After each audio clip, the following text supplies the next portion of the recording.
Welcome everybody to our second session on capability modeling. We are today talking about advanced capability modeling as well as capability architecture concepts and relationships. As to myself, I am Professor Mark van Roosing. I will introduce myself a little bit later. I also have a guest speaker, Olaf Hermes here, who I also will introduce a little bit later.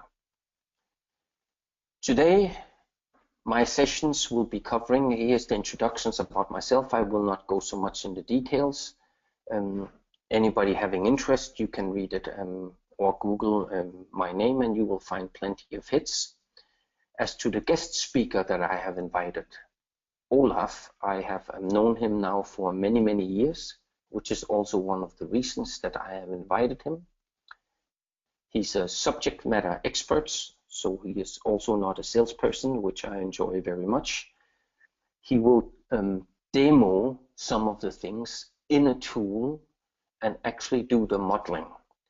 The reasons I invited Olaf was to prove the points that we are presenting and we are discussing, in order that there's also no doubt in the mind of how it can be executed.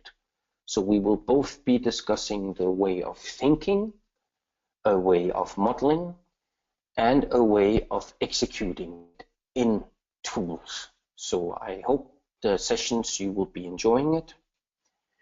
These are the three sessions we have in the three webinar sessions around capability modeling.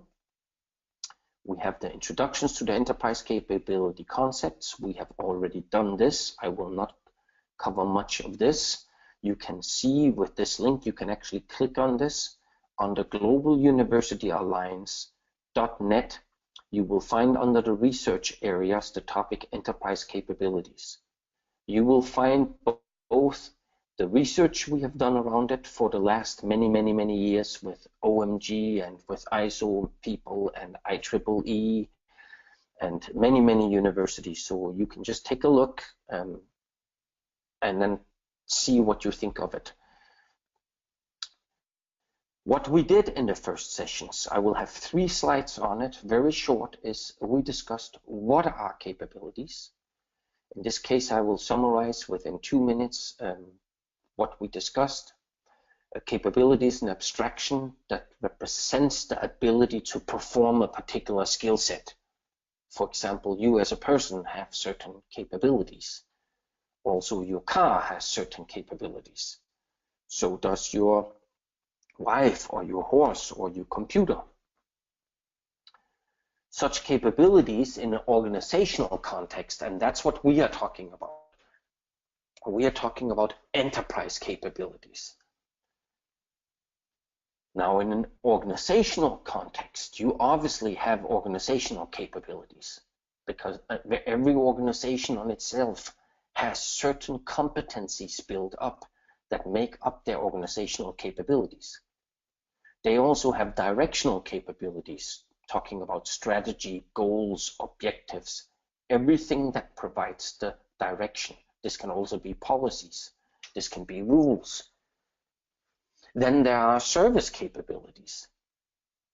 There are information capabilities, and there are technology capabilities. And obviously, there are, which you see over here, the one in the middle is, here you have actually, therefore, capabilities are made up of these dimensions. Directional, organizational, there's a people dimension, there's a resource dimension. There's also an execution dimension, meaning a process dimension. So, this is what we discussed in the first sessions.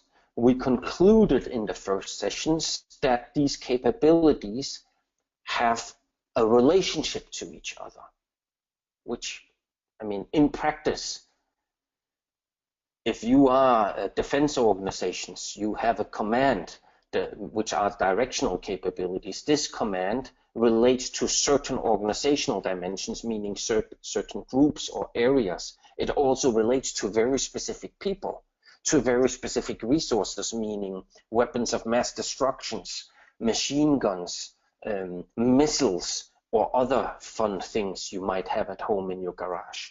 Or it might be they have to execute a certain process or a service that they have to deliver. So things fit together. In this context, we have a lot of questions that people ask to us after the first sessions on emails. They said, now, so what is the difference between the capability and actually the process, or the capability and the service? Again, a capability is the conceptual, it's a logical description. Here are again the examples of those capabilities mentioned, of the physical thing that exists. So everything that is a purpose and goal is actually the physical thing. The strategy is the physical thing. The service is the physical thing. When you describe it, you are describing certain service capabilities around it. So these are dimensions of a capabilities or of capabilities. Good. This concludes what you heard and what you learned, and obviously a lot more details of the first sessions. We are recommending everybody to watch it who has not seen it.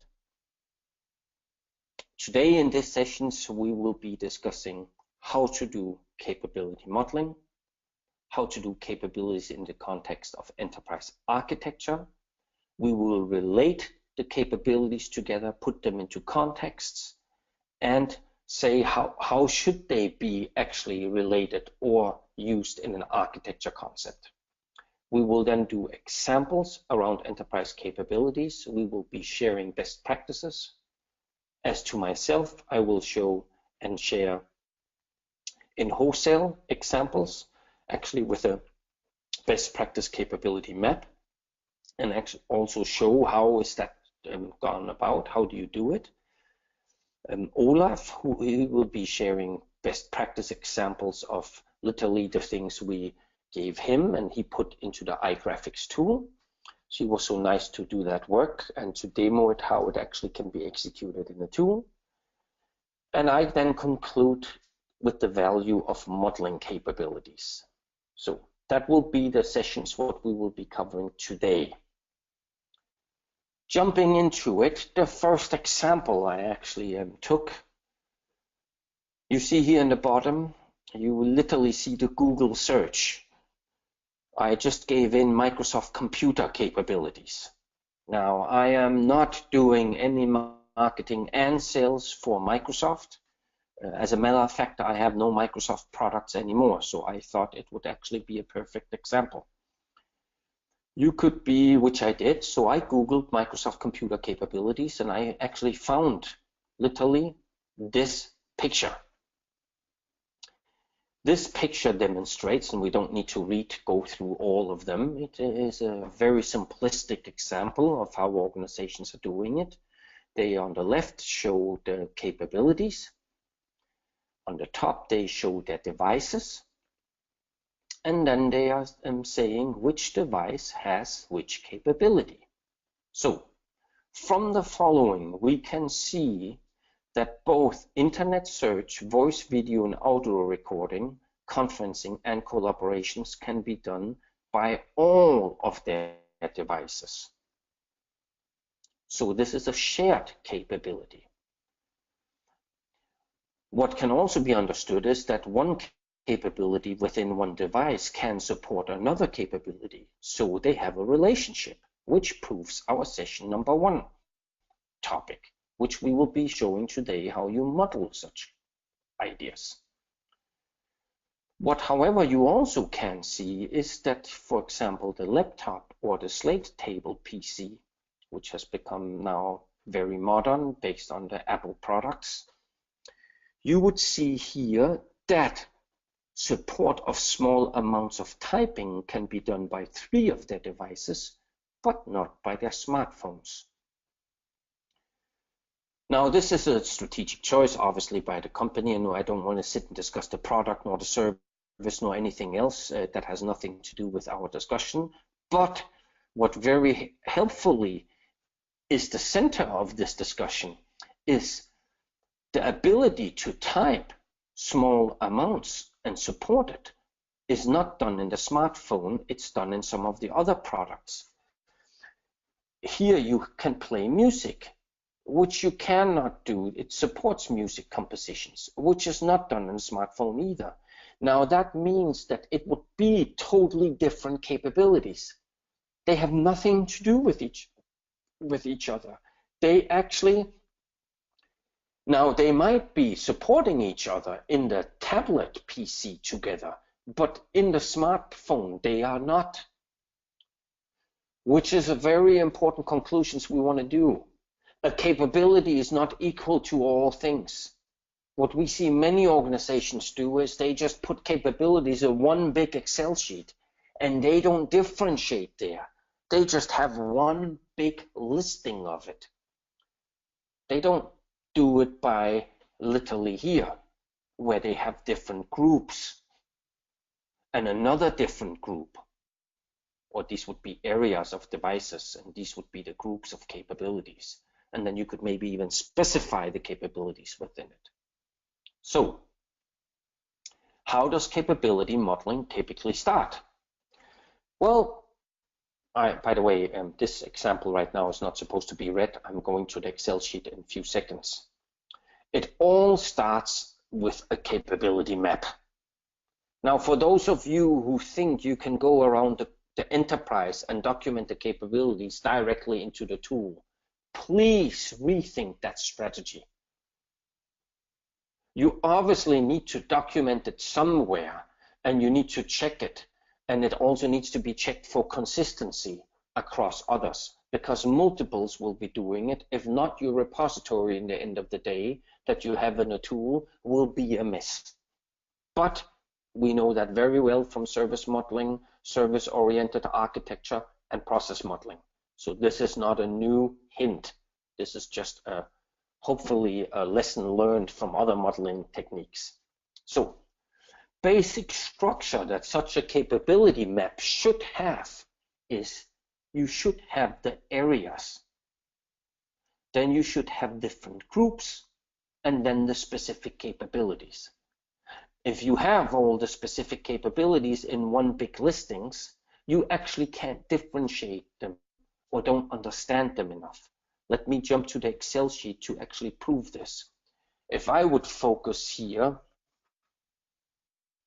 on these capabilities, billing or outbound processing or all kinds of other things, you would have hundreds and hundreds and hundreds and hundreds of different capabilities. I'm going to first select here all. I had it in a group. So we could be looking at the areas right now. So if I would be saying, show me all my directional capabilities, all my planning. Here are the ones that were so far documented. By the way, this is a typical, this is right now what you are seeing is a part of the leading practice wholesale distribution reference content. This is a wholesale distribution capability map.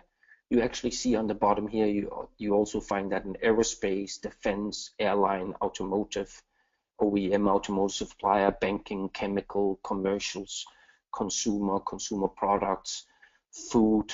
We literally also have it. What are the most common CRM capabilities? What are the most common healthcare capabilities? Or even what are the most common SAP capabilities? So anyway, you get the idea. This is what we call a best practice map of capabilities. Now, from the sorting we just did, we had the wholesale distribution capability areas here listed. We chose planning. Within planning, they chose to have two different groups because they say they do specifically demand and supply planning, and they do profitability analytics in their planning group. Within it, they have different specific, and these are the specific capabilities as we can see. So they analyze the profitability within it, and they do the customer profitability analytics, and they do the product profitability, and they do the controlling there, and they do the profitability management. While over here, they do safety stock planning and supply network planning. So If you only make that in one big list, you would have this list of planning capabilities. It is very smart to sort them by which groups do we have and which areas does it fit under. In this case, it also makes that you could be choosing various components within it. Let me take one of the groups. I could be saying, show me all my billing and collection capabilities that I have within the organizations.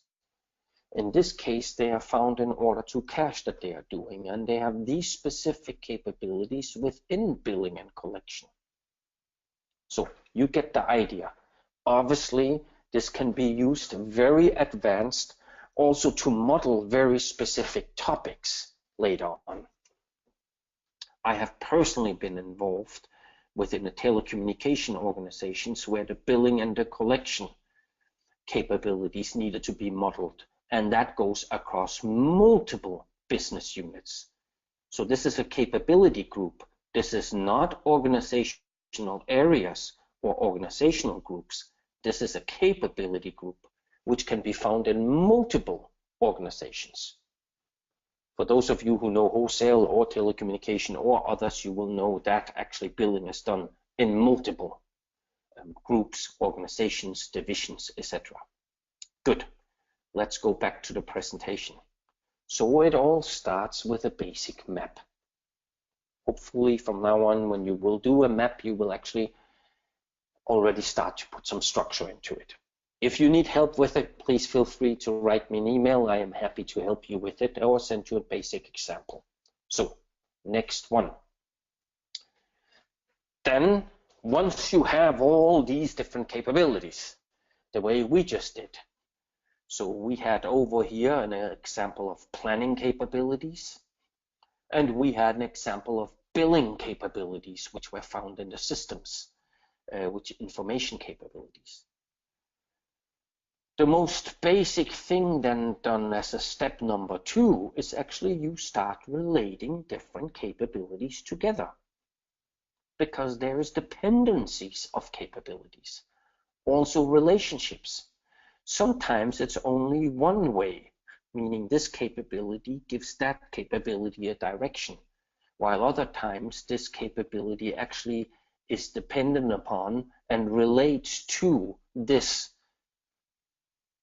Or it can be that it actually, like here, has this information capabilities, both gives input to here, but it also has a dependency upon it. That this information capability is only based on that. So you would start to do basic relationships. So there are some tools in the market that can already do this. Also, this is typically enterprise architecture tools. There is not very many, there is few who do it. They typically have an enterprise architecture capability modeling extension or a little library that they have. So what we, however, expect from these architecture tools is that they can do also the advanced capability relationships, which we presented in session number 1. Which are now shown here from a modeling and an architecture relationship, that the strategy relates directly to this organizational area. This organizational area has that objective. This organizational area follows that policy, and it has that group that also where that policy relates. They have these process. This process is executed by these process capabilities that also have a relationship to a very specific organizational function that relates to a cockpit. In this case, it is measured. Obviously, therefore, it also relates to a KPI. The fact that organizations don't do this in a consistent or in a smart way is actually literally the reasons they have such a nightmare in their enterprise architecture. And that everything is so much siloed. Now, it's absolutely okay that the solutions are siloed. Let's face it, we have tons of years in the background of where organizations didn't think in capability modeling and didn't think in enterprise architecture. But the time has come where the concepts of this, of how this is done, is quite well documented. And the fact that still so many tool vendors or so many organizations don't know how to go about this is actually quite sad. So this is an example of how this is done. We will today show how this is done in a tool, because obviously this is a high-level example, very, very high level. All of this is obviously based on the capabilities and the research we have done around it in the Global University Alliance, with capabilities in relationship to strategy, business model, products, services, operating models, etc., etc., etc. If you are interested in that research, just click on that link. I will do it right now. You will literally come to this and find the research focus that are there. You find also the session that are there, and you also find the research team members that are global. Here's the different researchers, here are the ISO coordinators, here are the CSIR, here are the leading practice, here are the NATO contacts, here are the different UNESCO contacts. So you obviously can be looking at it yourself in detail. Right now, I will give over to our colleague Olaf, who will be talking about an example, and the scenario he will be sharing is about a golf club manufacturer. Now, golf club manufacturer needs to consider multiple components. They have old school golf players, they have the new school golf players. Some of the same look at some of the same capabilities, others they literally think and would play differently. So we will be discussing in this scenario capability relationships, capability library, capability collaborations, and capability offerings. Having said that, I'm actually going to give over to Olaf, who will be discussing the diagram and how to do capability modeling in a tool and put it in the context. Thanks, Mark, for the nice introduction. Yeah, I would like to take the iGolfix example for showing a real-life example of the iGolfix manufacturer. And what you already mentioned, that we will take a look on how to model capabilities and how to interrelate them. These are both issues that I want to address with the example I will show. So when we are thinking about this diagram that is representing some sort of meta model, how capabilities can interact, I would like to start with the strategy part of it and then guide you a little bit to the other parts as well, so that we get a picture of how an iGolfix capability model based on grouping areas of architectural way, that we can see how this can be modeled in a tool. So I would now like to take over the screen so that I can go to my example. Thank you. What you see right now is our tool set, part of it, the web interface that you can use for looking at these information.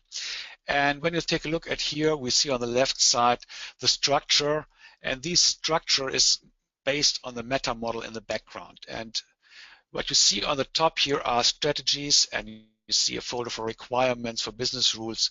So we already saw in the first session that we have different types of objects that are representing different type of capabilities. And I wanted to start with strategies first for our iGolfix. And on the right side, you have the descriptive part of every object. And what we have seen here is a, let's say, strategy type grouping that is representing our whole company strategy model. And that is broken down right now in 3 different groups. We have business strategies here, and these are described very similar. And when you see these are containing an additional strategy, so you can follow when you are going down into the hierarchy, that we need at least a sub-strategy, so a specific strategy in the business strategies, that we want to create golf clubs according to customers' wishes. This in itself is also broken down in two different specific strategy because customer wishes may differ. So it may be necessary that we can build standard golf clubs, and this cost efficiently because it's something that anybody else who produces golf clubs will also can do, but efficiently, cost efficiently. And the other thing is that we would like to build individually defined golf clubs for our customers. So according to our customer wishes. And everything here is now a strategy. And when you are now looking at the descriptive part of it, it's very similar again. And we have now in a container a target, a specific goal that we want to reach with this. So we would like to have a fully standardized process until the end of 2016. So this is now a different type of strategy. It's still a directional capability. It's still a directional capability, but from a strategic point, we are now deriving specific targets. This can be done on every part of the company. So we can do this for operational strategies. We can do this for organizational strategies. And in this sense, we would like to, in this example, we would like to look at becoming process-oriented. When you look at the process orientation, that we would like to become mature as a specific target. And this can be done according to different frameworks, and we like to measure it in a specific performance indicator. And this performance indicator can be done or can be derived from one of these frameworks, which is indicating that we have an incomplete 0 and a 5 optimizing level of maturity for our organizational structure. So how do we do this? Let's take a look at the definition here. There are descriptive ways how we would like to measure, so that we would have a specific unit and that we would have a specific ratio, and 3 would be already a good value for us. We would like to reach the value of 3 in a specific point of time. And we have data. And these data are coming not from a, let's say, strategic level, but they are coming from specific points of observation.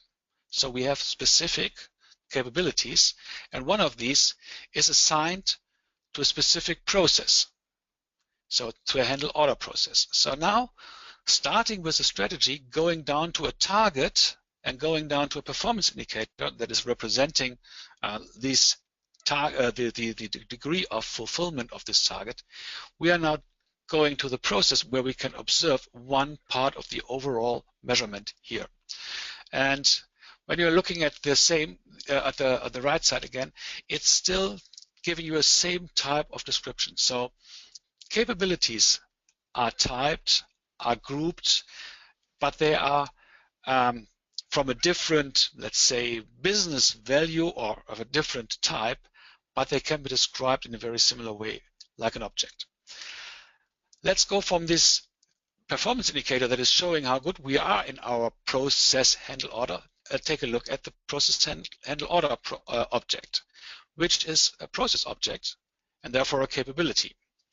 You can have a summary to describe this. You have a described by relationship for this. So you see there is a diagram, which in itself is a description of this process capability. And this diagram is now representing the information that we have. So still in a very similar pattern described. And I think what you already get is a picture that these are interrelated. So when you take a look at our map on the left side, our list of all the capabilities, we have now jumped at least to 2 or 3 different parts of it. If I go to the relationship part here, you see that there is additional information, organizational capabilities assigned to this. So we know who is responsible for handle order. We know who is accountable, and we know it as a person on a personal level. We can also know it on a role-based level. There are some IT information, so where finance management and material management systems are supporting our process object. So these are capabilities as well, and these are linked together.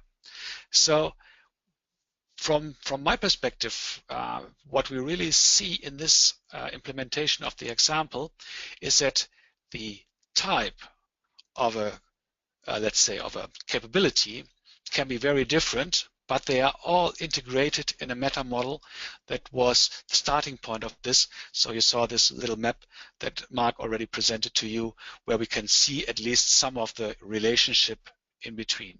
But the, let's say, practical part for modeling these type of information is that there is a background pattern that is very similar. And when you are thinking about a strategy, a target, a process, and a performance indicator, and maybe roles and persons, they are all represented in a very similar way. So for the learning curve, how to model these capabilities, we really think that it's best to do this in a basic way that is transportable from one capability type to another capability type.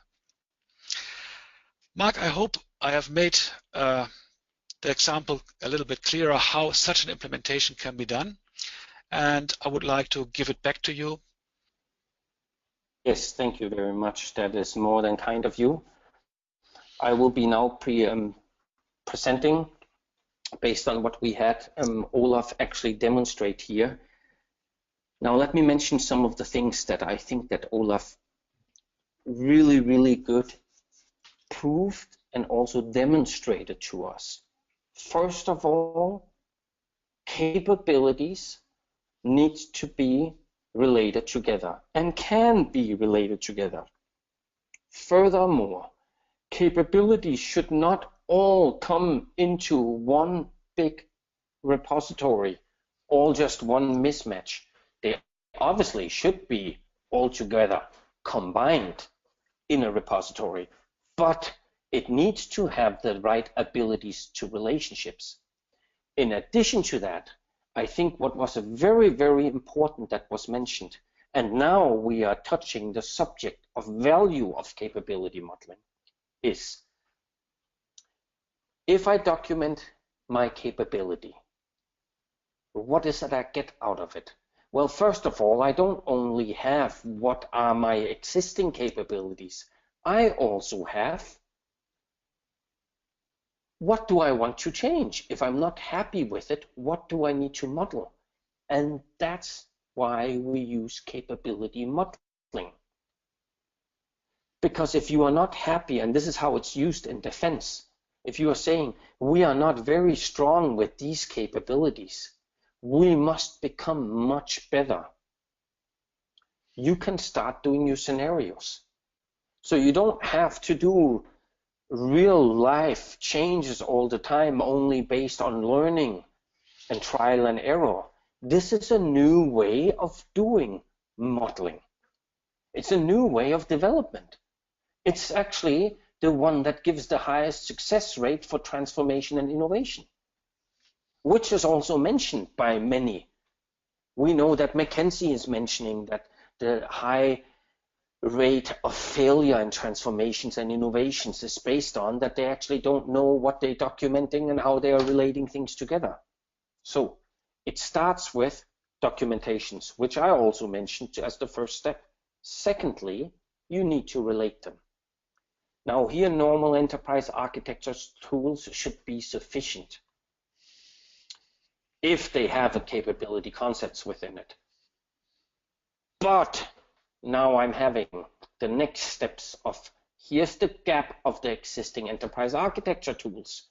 Most of them actually don't have a real repository.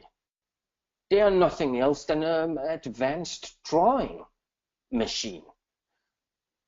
They save all the objects and they save all the drawings, but they are not really object oriented. So not each of them has their own library, like we got demonstrated by Olaf. We really need to have, here are the strategies, this is how the strategies relate under each other.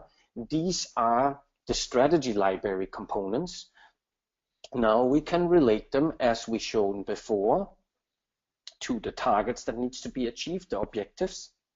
We can also be looking at the measurements, the charts, the different scorecards that are within it, and the performance indicators that are found within that. So, because this is how it is in real life. So a tool must be able to document that, and if you have that, Now you can model. The value of it is you can now actually do the scenarios and say, good, so if we put this product and that service together, how would that look?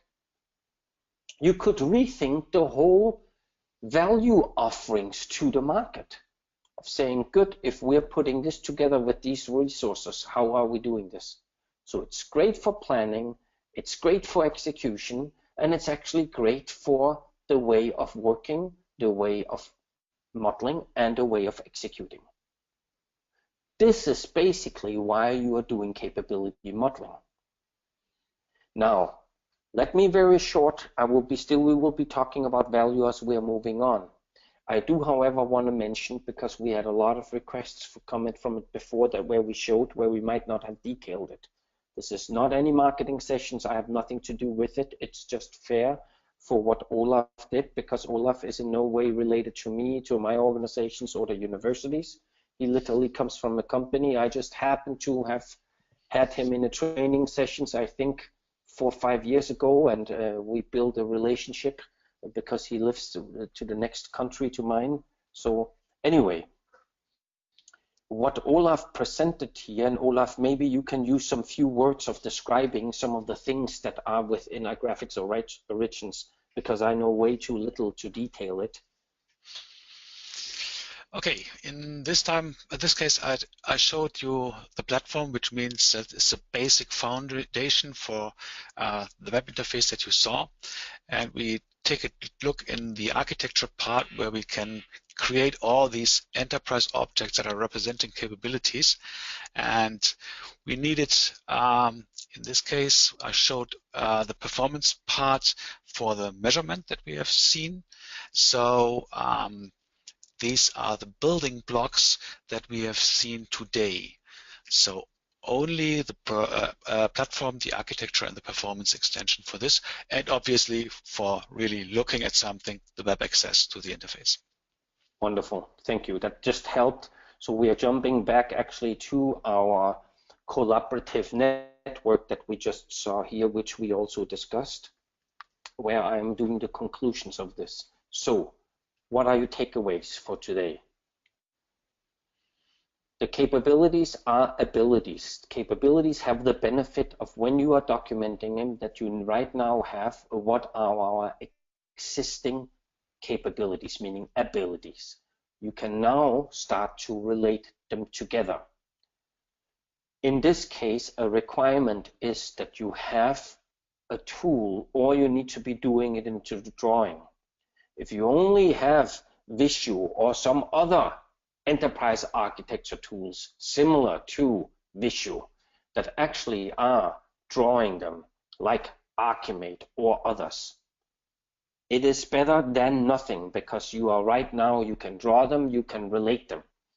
In this case, you need to make sure that you have enough of these and the right symbols that represent the ones that we had in the start, that demonstrated, and I'm going to go back to them, these 8 areas. You need to have directional dimensions, organizational dimensions, people dimensions, resource dimensions, process dimensions, service dimension, information dimension, and technology dimensions. Why? Because they are totally different. They are not the same. They are like the example we had with the Microsoft product. It's not the same to have a video and an audio capability than you have a typing capability. It is literally not the same. It's like on a car. The wheels don't have the same capabilities than actually your engine has, even though they are very good related together and should also be related. Therefore, our main point was also, you need to have a tool that actually has a repository, that has a joint repository for each one of them for the value offerings, meaning the capability offerings together on how they collaborate, but also individually documents it, meaning a strategy library, where you have the KPI library, where you have the process library, each individually, so that right now it is not only a graphical, a visual presentations, but a real modeling tool. That where you can go from models of explanations, of visual, models of understanding, to models of execution, where actually you have the real-time processes or the real-time KPIs within them or the real-time rules within them. So that was our main message for today, with the examples of how to do it. I again want to mention for you, if you want to have the first session or this session, go to this link. The next sessions we will have will be about how to do the management of the capabilities, meaning actually administration of capabilities, governance of capabilities, and how you develop them. Now, how in the world do you do innovation and transformation within it?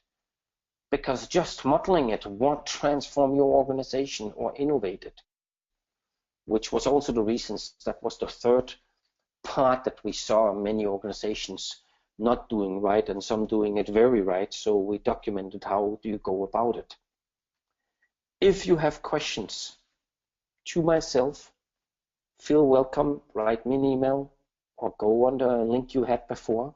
Now, if you have questions to the tool that we presented or the other things, please do not write to me. I have, while I have been around it and I have been around many other products, good products in the market, I don't know enough. Please feel free to contact Olaf, who I asked, who was so kind to participate within here. So this concludes the session for today. Olaf, thank you for participating. Any last words you have? No, not for today, but thank you for being a part of this session. Good, thank you, and see you in next session.